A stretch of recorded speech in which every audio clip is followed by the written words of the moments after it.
The cold metal floor of Kepler Station felt like ice against Cale's fur. He had been lying in the same corner of Storage Bay 7 for 3 months now, his body curled tight like a broken spring. His silver fur that once shined like starlight was now dull and dirty. Cale was a Thylaurian. His people looked like giant wolves but walked on 2 legs like humans. They were proud hunters from the ice planet Thylos. Thylaurians lived in packs. They hunted together. They fought together. They died together if needed. But Cale was alone now. The storage bay was dark most of the time. Only a few dim lights stayed on at night. Boxes of supplies stacked high around him like metal mountains. The air smelled of oil and rust. Sometimes he could hear footsteps in the hallway outside. People walked by but never came in. That was fine with Cale. He did not want to see anyone. His stomach hurt from hunger. It had been 2 days since he last ate anything. Before that it was 3 days. He only drank water when the thirst became too much to bear. There was a small leak in one of the pipes above him. Water dripped into a puddle on the floor. Cale licked from it sometimes. Outside the storage bay, Kepler Station was busy with life. Thousands of beings from dozens of worlds lived and worked there. Humans, Zellings with their blue skin, tall Corvani with 4 arms, and many others traded goods and shared stories. The station spun slowly in space between 3 star systems. It was a place where different species could meet in peace, but peace felt impossible for Cale. He remembered the day everything changed. It was 6 months ago on his homeworld. The Pack Council had gathered all the young warriors. Elder Wren, who was Cale's own brother, stood before them with pride in his yellow eyes. "Today we hunt the soft ones," Wren had said. The soft ones was what Thylaurians called humans. "They have built a new settlement on the edge of our territory. We will show them that Thylaurians do not share." The other young warriors howled with excitement. Their voices echoed off the ice caves where they lived. Cale felt sick in his stomach but said nothing. "The hunt will be glorious," Wren continued. "We will take their food stores. We will burn their homes. The weak will run and the strong will die fighting. This is the Thylaurian way." More howls filled the cave. Cale's friends, warriors he had grown up with, all showed their teeth in savage grins, but Cale thought about the human families in that settlement, children who played in the snow like Thylaurian cubs, parents who worked hard to build homes and grow food. When the time came to leave for the hunt, Cale did not move. "Brother," Wren had said, his voice sharp like broken ice, "why do you not join us?" Cale looked up at his brother. Wren was bigger and stronger. Scars from many battles marked his dark fur. All the pack respected him. All the pack feared him too. "I will not hunt innocents," Cale said quietly. The cave went silent. Every warrior stared at him. Wren's eyes went wide with shock and then narrow with anger. "What did you say?" Cale stood up slowly. His legs shook, but his voice was steady. "I said, I will not hunt innocents. Those humans have done nothing to us. They just want to live in peace." "Peace," Wren spat the word like it tasted bad. "Peace is for the weak. We are Thylaurians. We are strong. We take what we want, then take it without me." The other warriors began to growl. Some showed their teeth. Cale was challenging everything they believed. He was breaking the most important rule of pack life. Always follow the pack leader. Always hunt together. "You are no brother of mine," Wren said finally. His words cut deeper than any claw. "You are no Thylaurian. Get out. Never come back." Cale had left that day with nothing but the clothes on his back. He took a transport ship to Kepler Station because it was far from Thylos, far from the pack that no longer wanted him. Now he lay alone in a cold storage room. His choice had cost him everything: his family, his friends, his home, his purpose. What was a Thylaurian without a pack? What was a warrior who would not fight? The door to the storage bay opened with a soft hiss. Footsteps echoed on the metal floor. Cale did not look up. Sometimes station security came to check on him. They always left him alone when they saw he was not causing trouble. "Hey there, buddy." The voice was different this time, soft and kind. A human voice. Kale lifted his head just enough to see who was speaking. A human male stood near the door. He was not very tall but looked strong. His clothes were dirty from work. Oil stains marked his hands and shirt. He had kind eyes and messy black hair. "My name is Day," the human said. "I work down here fixing things. I have seen you here for a while now." Kale put his head back down. He did not want to talk to anyone, especially not a human. His pack would have said humans were enemies. But Kale was no longer part of his pack. "You look hungry," Day said. He reached into a bag he carried. "I brought you something." He pulled out half of a sandwich wrapped in paper. The smell of meat and bread made Kale's stomach growl loudly. But he did not move. Day placed the sandwich on the floor a few feet away from Kale, not too close but not too far. "I will leave this here," Day said. "You can eat it or not. That is up to you." The human turned and walked to some pipes on the far wall. He began working with tools from his bag. The sounds of his work filled the quiet room. Clicking and tapping. As he fixed something broken, Kale stared at the sandwich. The smell made his mouth water. His stomach hurt with hunger. But accepting food from a human felt like another betrayal of his pack, even though his pack had already thrown him away. "I know you are Thylorian," Day said without looking at Kale. His voice was calm as he worked. "I looked up information about your people." "You are far from home." Kale said nothing. "I read that Thylorians live in packs. Like family groups, that must be hard to be alone." Still Kale did not speak, but his ears turned toward the human's voice. "I know about being alone," Day continued. "I left my family too, not because they threw me out, but because I had to make my own way. Sometimes that is the hardest choice to make." Day finished his work and packed his tools. He walked back toward the door but stopped near Kale. "The sandwich will be there when you want it," he said. "I will come back tomorrow to check on some other equipment. Maybe I will bring something else to eat." The door closed behind him with a soft hiss. Kale was alone again, but somehow the room felt less empty than before. He stared at the sandwich for a long time. His pride told him not to take food from a human. His hunger told him to eat before. He got weaker. His loneliness told him that maybe, just maybe, someone cared if he lived or died. Finally, as the station's lights dimmed for the night cycle, Kale crawled forward and took the sandwich. It was good. Better than anything he had tasted in months. For the first time since leaving Thylos, Kale felt a tiny spark of something that might have been hope. The next day came too soon for Kale. He had spent the night thinking about the sandwich, about the human named Day who had been kind to him. It confused him. Everything he had been taught said humans were weak and soft. They were supposed to be enemies, but Day had not seemed like an enemy. The morning lights came on in the storage bay. Kale heard footsteps in the hallway again. His ears turned toward the sound. Part of him hoped it was Day. Another part felt ashamed for hoping. The door opened and Day walked in. He carried the same work bag as before. This time he also had a small container that smelled like cooked meat. "Good morning," Day said. He did not seem surprised that the sandwich was gone. "I hope you slept okay." Kale watched him carefully. Day moved to the same pipes he had worked on yesterday. He set his bag down and pulled out tools. But first he opened the container and set it on the floor in the same spot where he had left the sandwich. "I brought some soup today," Day said. "My grandmother's recipe. She always said hot food helps heal a sad heart." The smell made Kale's stomach growl again. But this time he felt less ashamed of his hunger. The human was offering food freely. There was no trick or trap, just kindness. "I looked up more information about Thylorians last night," Day said as he worked. "Your people are from an ice world. Very cold. This station must feel strange to you, all metal and recycled air." Kale's tail twitched slightly. It was the first movement he had made in days that was not just shifting position. "I read about your pack structures too," Day continued. "Very important to your culture.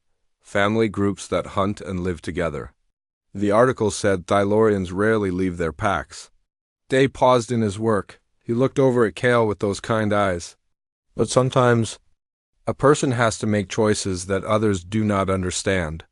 Even family. Kale felt something stir in his chest. This human seemed to understand things that even his own brother had not. I had to leave my family's business, Day said, returning to his work. They wanted me to work in their office, wear nice clothes and sit at a desk all day. But I liked working with my hands, fixing things, making broken things work again. The sound of his tools filled the quiet room. Click, tap, twist, a rhythm that was somehow comforting. They said I was wasting my talents. That manual labor was beneath our family name. We argued for months. Finally, I packed my things and left.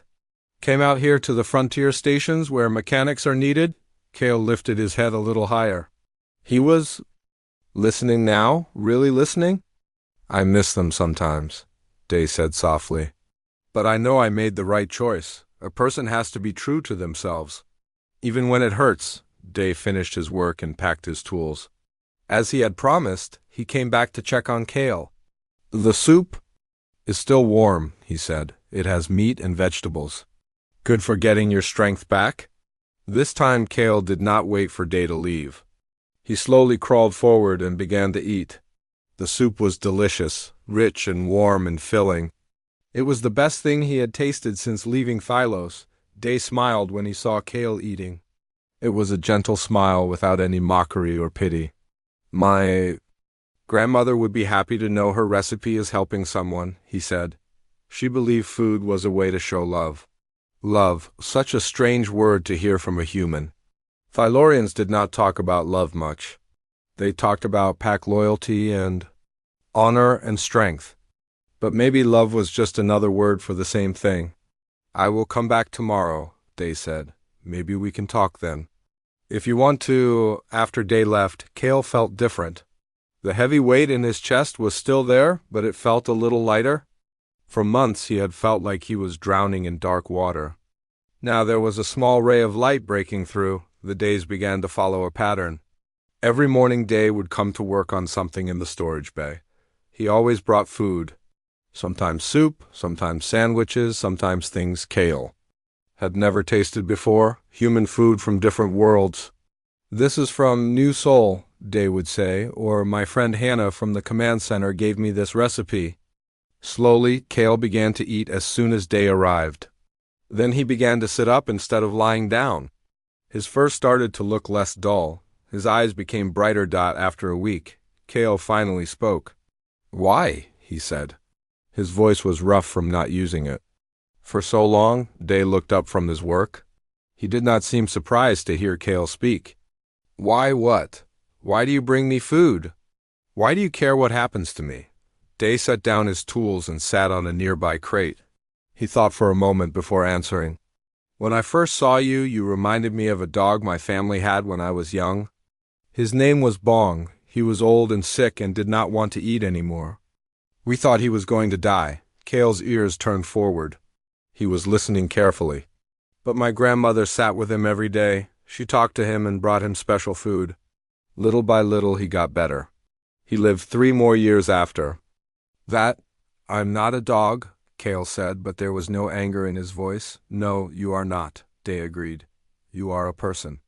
A person who is hurting.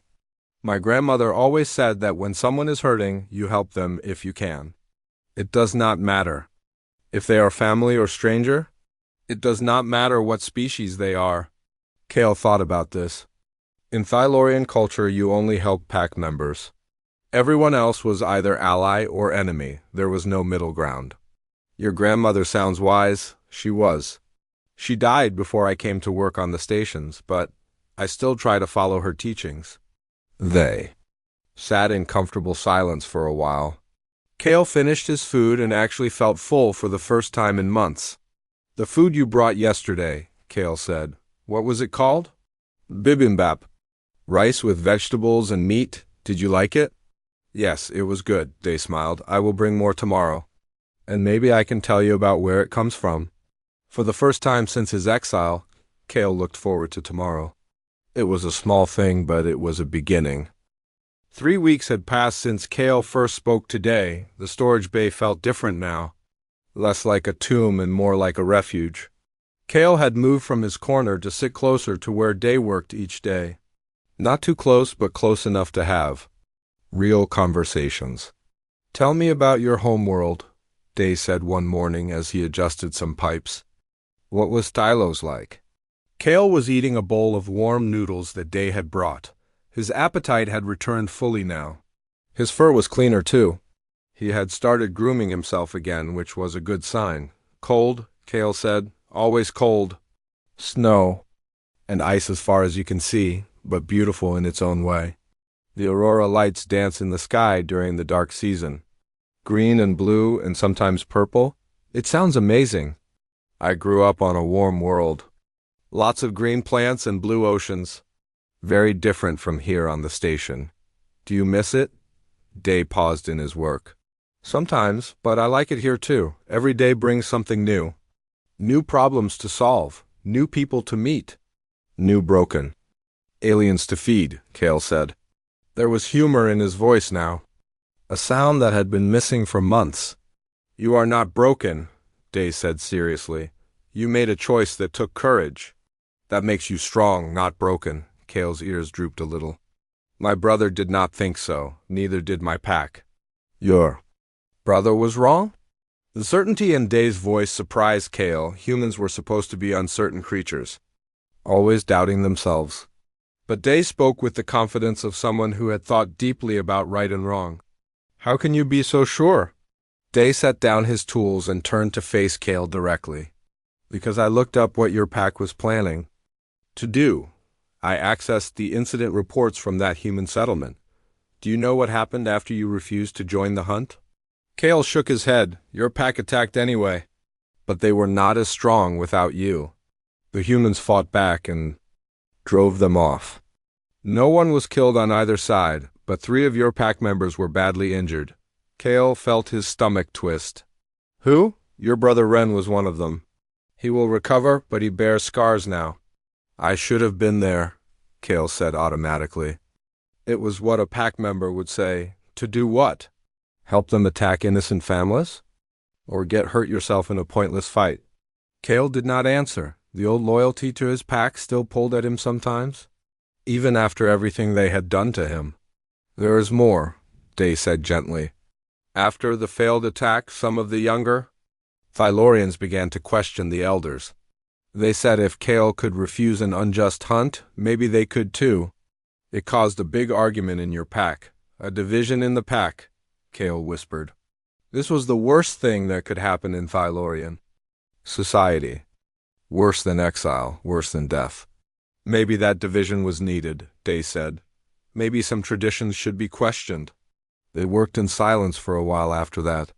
Kale thought about his people and wondered what was happening on the ice. World he used to call home. Over the following days, Day began bringing more than just food. He brought books about different worlds and cultures. He brought small tools and showed Kale how they worked. He even brought a portable music player with songs from many different species.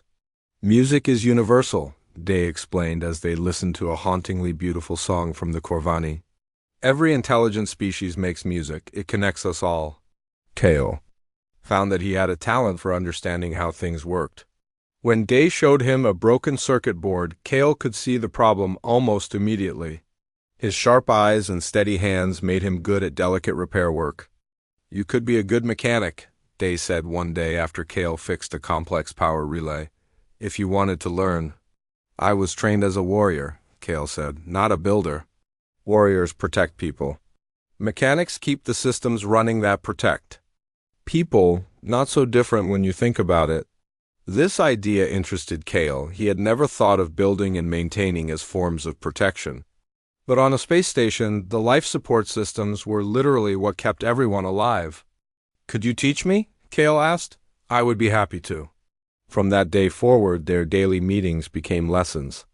Day taught Kale about electrical systems, air recycling, gravity generators, and water purification. Kale learned quickly. His mind was sharp and his hands were precise. Other people on the station began to notice the changes. Some were curious about the human and Thylorian working together. Others were suspicious.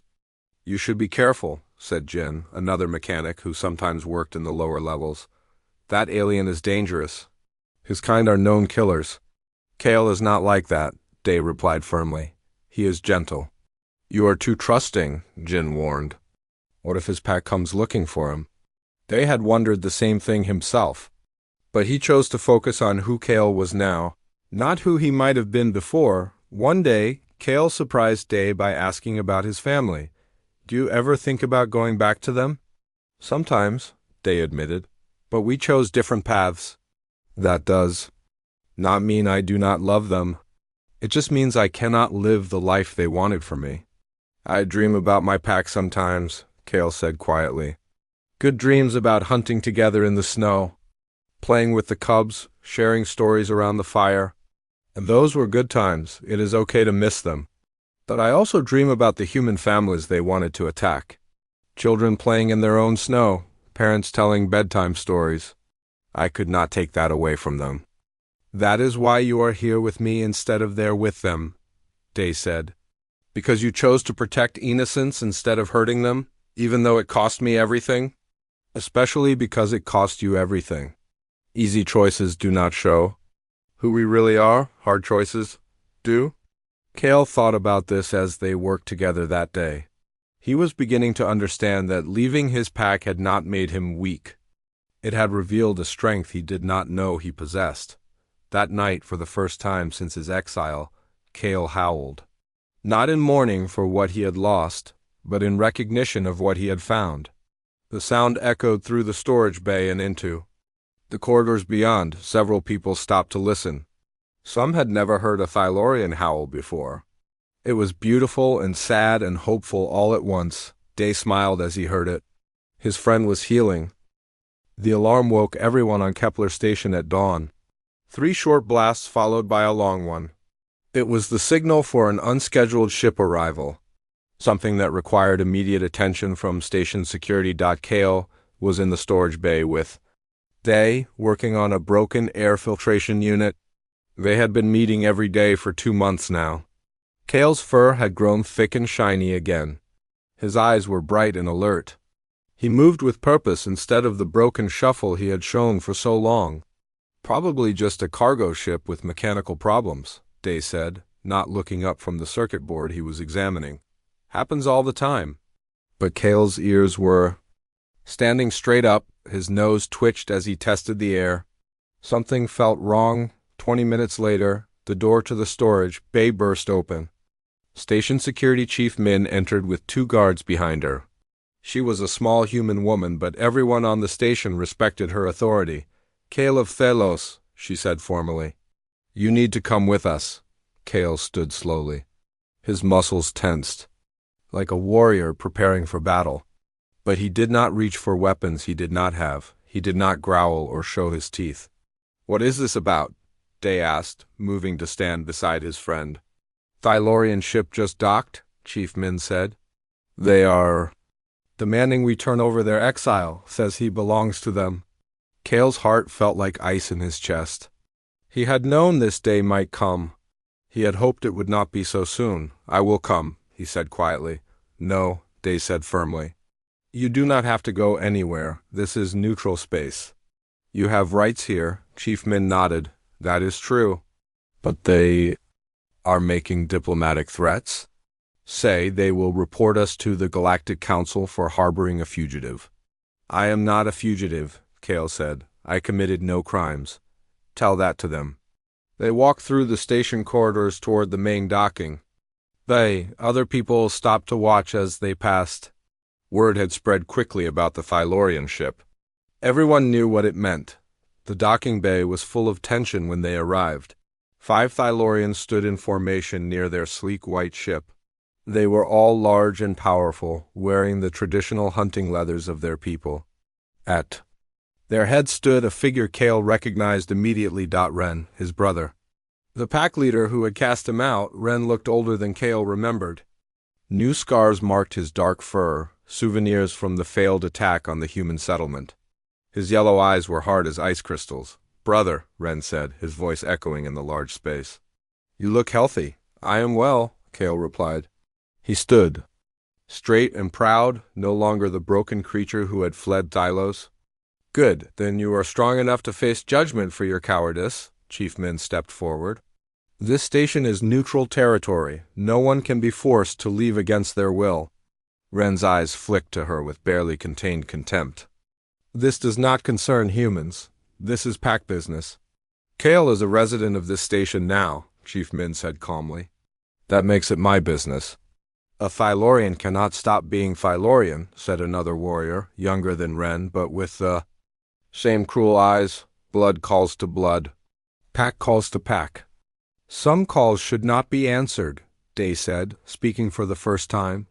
All the Thylorians turned to look at him. He was much smaller than any of them, but he stood without fear. And what would a soft human know of Thylorian honor? Ren asked. I know that honor means protecting the innocent. Not attacking them. Ren's lips pulled back to show his teeth. A threatening gesture among his people. You dare lecture me about honor? I dare tell the truth. Your pack attacked families with children. Kale refused to be part of that. He showed more honor in one moment than you showed in your entire life. The tension in the room jumped higher. The other Thylorians growled low in their throats. Station. Security moved their hands closer to their weapons, but Kale stepped between Day and his brother. Leave him out of this, Kale said. Your argument is with me. Yes, Ren said, his attention focusing back on Kale. My argument is with the coward who broke faith with his pack. Who chose strangers over blood? I chose right over wrong. You chose weakness over strength. Kale felt old anger rise in his chest. The same anger that had simmered for months during his exile. But now it was mixed with something new, certainty. If strength means killing innocent children, then I choose weakness. Ren's eyes blazed. You have been poisoned by human softness. But there is still time to cleanse yourself. Come home. Face the trial. Prove your worth in battle. Against who? The humans who corrupted you, starting with this one. Ren's gaze fixed on Day. The threat was clear. If Kale returned to Thylos, Day would be marked for death. The pack would hunt him down as they had planned to hunt the settlement families. No, Kale said simply. No? I will not return to Thylos. I will not face your trial. I renounce my place in the pack. Gasps echoed through the docking bay. Even the other Thylorians looked shocked. Renouncing pack membership was something that almost never happened. It was like cutting out your own heart. You cannot renounce what was already taken from you, Ren snarled. I was exiled. That is different from renouncing. Exile can be reversed. Renunciation cannot. Chief Min looked confused. What does this mean exactly? It means, said the youngest Thylorian warrior, his voice full of awe, that he is choosing to become packless permanently. No Thylorian has done this in over 300 years. It means he is dead to us, Ren said coldly. Forever. I have been dead to you for months, Kale replied. This just makes it official. Ren studied his brother for a long moment. When he spoke again, his voice was quiet but filled with pain. I came here to bring you home. Mother still asks about you. The cubs remember their uncle who told them stories. For just a moment, Kale's resolve wavered. He thought of his family on the ice world, the pack gatherings around warm fires, the songs of the hunt echoing across frozen valleys. Then he looked. At Day, at Chief Min, at the other humans who had accepted him when his own people would not. My home is here now, he said. Ren's expression hardened again. Then you are no brother of mine. No son of Thylos. Your name will be removed from the family stones. Your deeds will be forgotten. You will be as if you never existed. I understand. Do you? Do you really understand what you are throwing away for these soft creatures? Kale looked around the docking bay. At Day, who had fed him when he was starving. At Chief Min, who protected his rights even though she barely knew him. At the station workers who had started nodding to him in the corridors. I am not throwing anything away, he said. I am choosing a new pack, one that values compassion over conquest. Ren spat on the metal floor, an insult among Thylorians. You disgust me. I am sorry you feel that way. Without another word, Ren turned and walked back to his ship. The other warriors followed. Their departure was swift and final. When the ship undocked and disappeared into space, Chief Min turned to Kale. "Well, that was dramatic. Are you okay?" Kale thought about the question. He had just cut all ties to his birth family, his people, his entire culture. He should feel devastated. Instead, he felt free. "I am better than okay," he said. "I am home?" 1 year later, Kale stood in the main engineering section of Kepler Station. He wore the blue uniform of a certified maintenance technician. His fur was thick and glossy, silver-white like starlight. His posture was straight and proud, but it was the pride of someone who had earned his place through hard work and dedication. "Hand me the plasma cutter," he said to Yuki, the young human who was learning to be a mechanic. She was eager but clumsy, reminding Kale of himself when he first started learning. "This one?" she asked, holding up the wrong tool. "No, the red one." Remember, plasma cutters are always red for safety reasons. Yuki nodded and grabbed the correct tool. She was getting better every day, just as Kale had gotten better under days patient teaching. The main engineering section was much larger than the storage bay, where Kale had spent his darkest months. Banks of computers monitored the station's vital systems. Massive pipes carried water, air, and power to every level. It was the heart that kept thousands of beings alive in the cold vacuum of space. "Good morning, Kale." He turned to see Day walking toward him. His friend looked tired but happy. He had been promoted to Chief of Engineering 6 months ago, largely because of the innovations he and Kale had developed together. "Good morning, Day. The air recycling system in Section C is running at 98% efficiency now. I replaced the filters you recommended." "Excellent work as always." They had found a comfortable rhythm in their friendship. Day was still the teacher in many ways, but Kale had become skilled enough to work independently. More importantly, they had become true friends. Not just human and alien, but two beings who understood and trusted each other completely.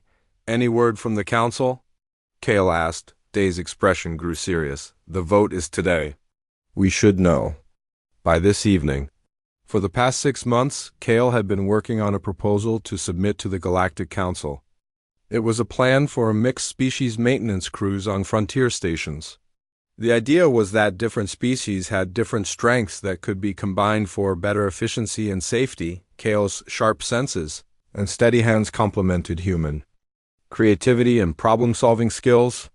Together, they could fix problems that neither could handle alone. The proposal had generated a lot of interest and some controversy. "Do you think they will approve it?" Yuki asked. She had been following the project closely. "I hope so," Kale said, "but even if they do not, we have proven it works here." That was true. The mixed crew system had reduced maintenance time by 30% on Kepler Station. Other stations were already asking for advice on implementing similar programs. Chief Min appeared in the doorway, still wearing her security uniform but with a big smile on her face. "Turn on the news feed," she said. "You are going to want to see this." They activated the wall screen. The Galactic Council chambers appeared, showing representatives from dozens of worlds. The speaker was a tall, elegant being from the Corvani system. "The Council has voted to approve Proposal 847B, the Mixed Species Maintenance Initiative," the speaker announced. "This program will be implemented on 50 frontier stations as a trial run." Cheers erupted in the engineering section. Yuki jumped up and down with excitement. Day clapped Kale on the shoulder. Even some of the other workers who had been skeptical of the alien-human partnership smiled and nodded their approval, but the news was not finished.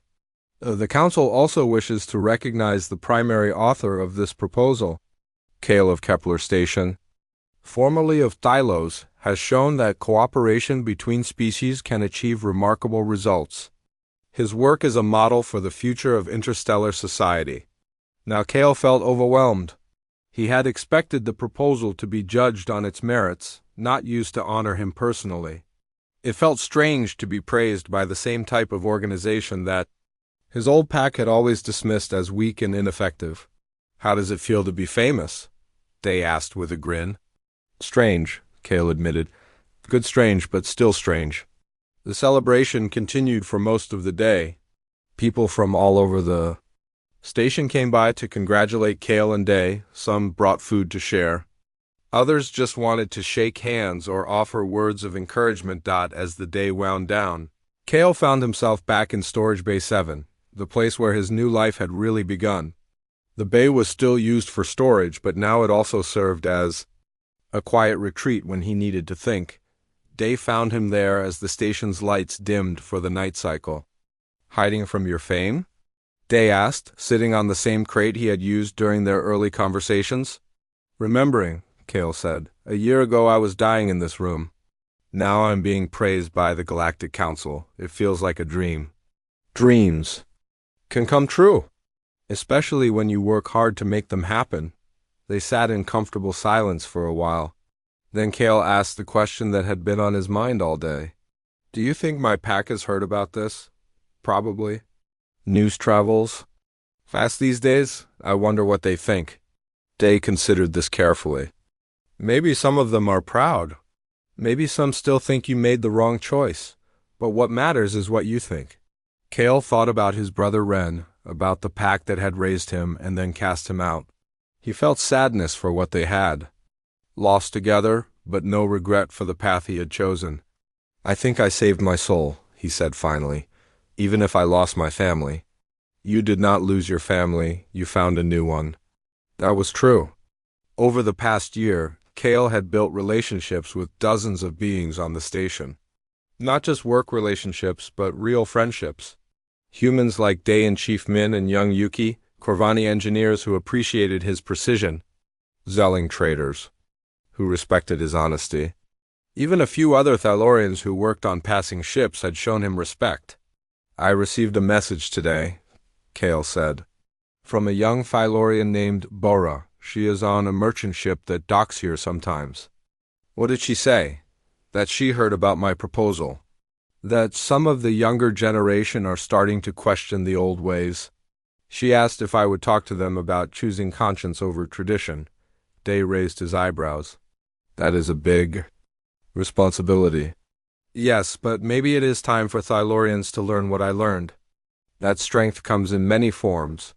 That protecting others is more important than conquering them. Will you do it?" Kale looked around the storage bay one more time.